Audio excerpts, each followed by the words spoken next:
Este é o resultado da primeira fase do proxecto de remodelación da contorna que une a Praza dos Barcos coa zona portuaria de Sanxenxo. Aquí creouse un novo espazo público verde que busca renaturalizar uns terreos gañados ao mar. Creo que este proxecto cumpre o obxectivo que tuvemos desde o inicio, que era de que o encontro entre a trama urbana da vila de Sanxenxo coa zona do porto todo, pois que fora un pouco máis, digamos, natural, non? Entonces renaturalizar toda esa zona con ese xardín. Un xardín de 5.000 metros cadrados composto por vegetación autóctona e inspirado en Punta Vicaño. Son plantas dos montes que están pegadas ao mar para que a salinidade toda da agua do mar non as perxudique, non? Entonces, ahora mismo están recén plantadas e ainda non ten unha vista como está dentro dun par de anos, seguramente está moito máis bonito todo. E a parte dos pinos tamén son pinos que están preparados para aguantar aí. E van un pouco, ela inspirouse en Punta Vicaño. Na inauguración deste espazo estivo tamén o presidente da Xunta. Rueda comprometeuse a avanzar na tramitación do plan de usos do porto de Sanxenxo co obxectivo de que estea listo no verán de 2024. Pensei que iba a haber peticións moito máis complicadas e a petición que non é sinxela é tramitar todo o plan de usos, en eso estamos.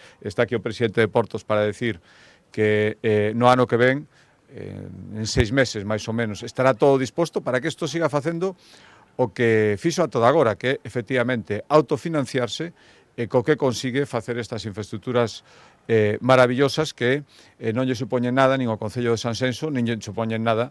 A partir de aí seguiríase avanzando neste proxecto. A súa segunda fase contempla a creación dunha estructura denominada Batea en Terra. É un bráculo que lle chamamos Batea en Terra, que vai ser un espacio que para que nos dé sombra no verán e poder facer eventos e non ter que andar poñendo carpas, e tamén cando este tempo pois malo, tamén poder facer eventos que tanta falta nos van e que tan demandados está pois por parte sobre todo da xente que se dedica ao turismo, os hosteleros e os hoteleros. A primeira fase deste proxecto supuxo un investimento de 1,8 millóns de euros autofinanciada con fondos da empresa municipal Nauta Sanxenxo.